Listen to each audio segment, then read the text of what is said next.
और यहाँ से भारतीय सेना इन्हीं कपड़ों में पहुंच जाती है। पाकिस्तानी जब गोली चलाए ना तो इन्होंने देख लिया, ईवी इधर से गोली चला दी है। गोली लगने के बाद भी अपना काम करते गए, तड़तड़ा के मार दिया। जो मर गए सब, उन सब के बाद नॉर्वे का बना हुआ कपड़ा था, भारतीय सेना पहन ली। वहां पर हेलीकॉप्टर से खाना गिराने लगा। अभी भी कपड़ा रखा हुआ है इंडियन आर्मी के म्यूजियम में। जम्मू कश्मीर का ये एरिया जो है, दुनिया का सबसे ऊंचा युद्ध का मैदान है सियाचिन। सियाचिन कौन सा जगह है? सियाचिन। सियाचिन में इतनी ठंड पड़ती है, इतनी ठंड पड़ती कि यहाँ ड्यूटी करने वाले सोल्जर्स की मृत्यु हो जाती है, शहीद हो जाते हैं, गोलियों से नहीं बल्कि ठंड से।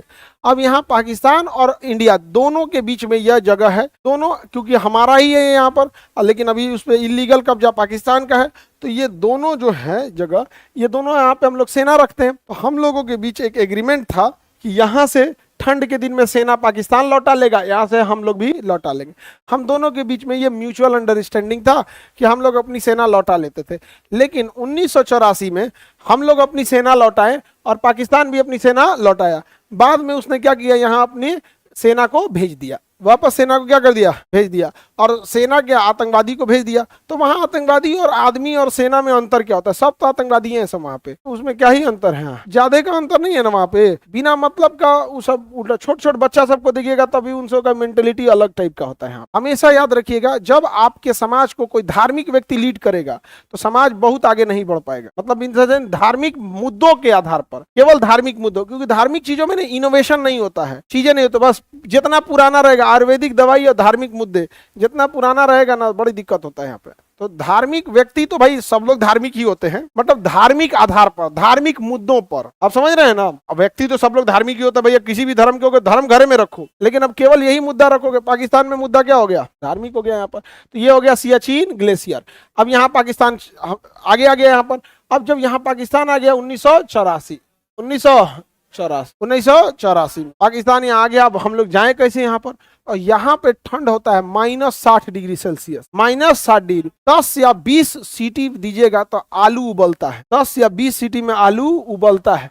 अगर थूकिएगा ना तो जमीन पे गिरने से पहले जम जाएगा। थूक दीजिए किसी को तो चोट लगेगा उसको। वहां दाढ़ी बनाना नहीं दिया जाता है ताकि ये ठंड रोक लेता है। दाढ़ी में कहाँ ठंडा लगता है? लड़की लोग में बाल में जो सर पे रहता है ठंडा लगता है, रोक लेता है कि नहीं? बाल वगैरह यहाँ पे बाल ठंड रोक लेगा। आप लोग का तो बाल बड़ा रहेगा, इसे खोल के कान के पास ढक लीजिएगा तो हवा जाएगा? नहीं जाएगा। अब आप लोग में तो दाढ़ी नहीं है तो पता कैसे चलेगा, लेकिन यहाँ पे जो चीज पता, दाढ़ी में थोड़ा भी ठंडा नहीं लगता, थोड़ा भी यहाँ पे हवा जाता है जी। जो रखता है दाढ़ी उसको पता है ठंडे नहीं लगेगा इसमें। हाँ, कंबल कंबल नहीं है, ई का टांग रहा है बाबू। तो पाकिस्तान यहाँ पर क्या हुआ, अपनी सेना भेज दिया। अब यहाँ लड़ने के लिए हमारे पास उतने ठंड वाले कपड़े नहीं थे, क्योंकि हम दोनों में समझौता था। अब ये कपड़ा बनाता था नॉर्वे नाम का देश। कौन बनाता था? नॉर्वे नामक देश। अब नॉर्वे के पास हुआ कि भैया अब यहाँ पे तो पाकिस्तानियों को भगाना पड़ेगा। तो पता चला कि भाई ये कपड़े कौन देगा? नॉर्वे। तो भारत सरकार गई नॉर्वे में कपड़ों का सैंपल देखने के लिए कि कौन कपड़ा रहेगा, किस साइज का लेना पड़ेगा, कितना प्राइस रहेगा, नेगोशिएशन होगा। तो भारत सरकार नेगोशिएशन वगैरह सब कर और के जब फाइनल ऑर्डर देने गई तो नॉर्वे नामक देश कह रहा है कि अभी हम ये डिलीवरी नहीं दे पाएंगे, 2 साल बाद देंगे, हमारे पास बहुत ज्यादा ऑर्डर अभी पेंडिंग में है, पहले उनको क्लियर करेंगे। तो भारत ने पूछा कि किस देश से ज्यादा ऑर्डर है? तो कह रहा है पाकिस्तान से। भारत का तो हालत खराब हो गया कि भैया हमारे पास लड़ने के लिए उस लायक कपड़े भी नहीं थे जो उतने ठंड को रोक सके। अब हम लोग के पास यही समस्या था, अगर इंतजार करते तो पाकिस्तान के पास वो कपड़े भी आ जाते। और जो पाकिस्तानी सोल्जर वहां गए थे, वहां उनके पास पहले से वो कपड़े थे। पाकिस्तानी जो वहां लड़ रहे थे ना, वो लोग पहले से प्लान, 5 साल पहले से प्लान बनाए थे कि हम लोग सियाचिन पे क्या कर लेंगे, कब्जा कर लेंगे। अब भारतीय सेना जो थी इधर से ऑपरेशन राजीव चालू करती है। क्या चालू करती है? ऑपरेशन। और यहां से भारतीय सेना इन्हीं कपड़ों में पहुंच जाती है। कहां पर? सियाचिन ग्लेशियर। यही जो ठंड वाले कपड़े होते हैं इसके लिए। हालांकि ये ठंड रोकने के लिए उतना सुटेबल नहीं होते हैं, वहाँ हाइपोक्सिया हो जाता है, सांस नहीं ले पाता है। और ठंड इतना रहता है, हवा में इतनी नमी रहती है, सांस लेते जाएंगे तो पानी भरने लगता है फेफड़ा में, पानी भरने। तो उतना नॉर्मल ह्यूमिडिटी रहेगी तो बाहर चला तो ठंड एकदम भर जाएगा, हाइपोक्सिया हो जाएगा। पानी भर जाएगा तो सांस ज्यादा नहीं जाएगा, सांस नहीं जाएगा तो ऑक्सीजन की कमी हो जाएगी, और वैसे भी हाइट पे ऑक्सीजन की कमी हो जाती है, तो उसे हाइपोक्सिया कहा जाता है। तो वहाँ सैनिकों को क्या होने लगा? हाइपोक्सिया होने लगा। उसके बावजूद सैनिक वहां पहुंचे। अब जब वहां सैनिक पहुंचे थे तो टेंट डाल के, वहां सैनिक सफेद रंग का टेंट होता है, डालते वहां रेडियो सिग्नल नहीं देना होता है। वहां पे रेडियो सिग्नल बोलेंगे तो पकड़ में आ जाएगा यहाँ पर। अब वहां पे एक चंचल पांडे करके था, एक सैनिक जिसकी पोस्ट पे ड्यूटी थी रात में, तो वहां पर जब वो ड्यूटी कर रहे थे तो एक पाकिस्तानी गोली चलाया गया, तो एक पाकिस्तानी जब गोली चलाया ना तो इन्होंने देख लिया, ईवी इधर से गोली चला दिए, तो वो गोली डायरेक्ट आके इनको लग गई, चंचल या चुनमुन करके ऐसे करके नाम, तो गोली लग गई डायरेक्ट, और डायरेक्ट गोली लगी, लेकिन इधर से गोली चला दिए थे।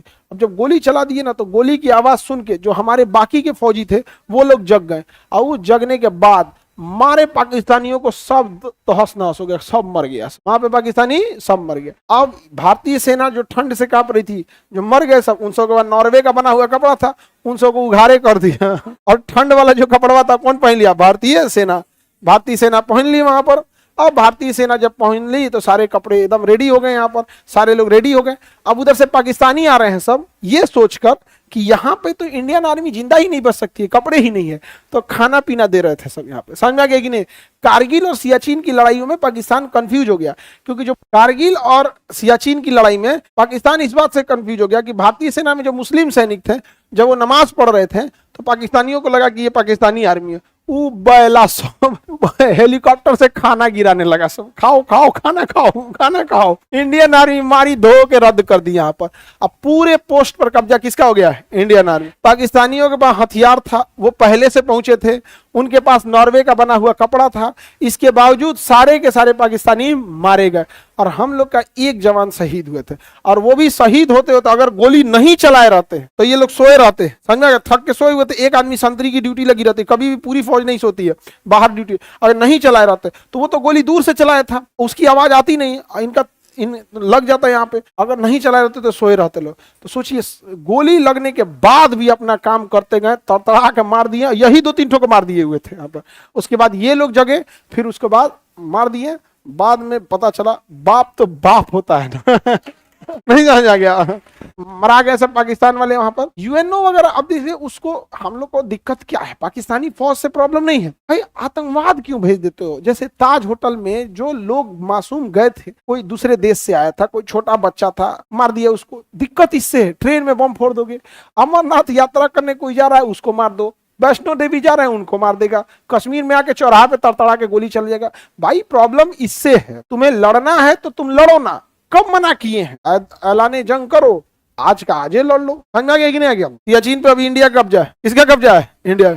अभी भी कपड़वा रखा हुआ है इंडियन आर्मी के म्यूजियम में समझ आ गया कि नहीं आ गया? और उन सबको दफना दिया गया। इंडियन आर्मी जब भी पकड़ती है तो उन सबको दफनाती है इज्जत से, जबकि पाकिस्तान वाले ऐसा नहीं करते। हम लोग का सैनिकों को पकड़ते सर और काट के लेके चल जाते हैं, कभी कान काट लेगा, सर काट लेगा, सब बदतमीजी करते हैं सब लाश के साथ।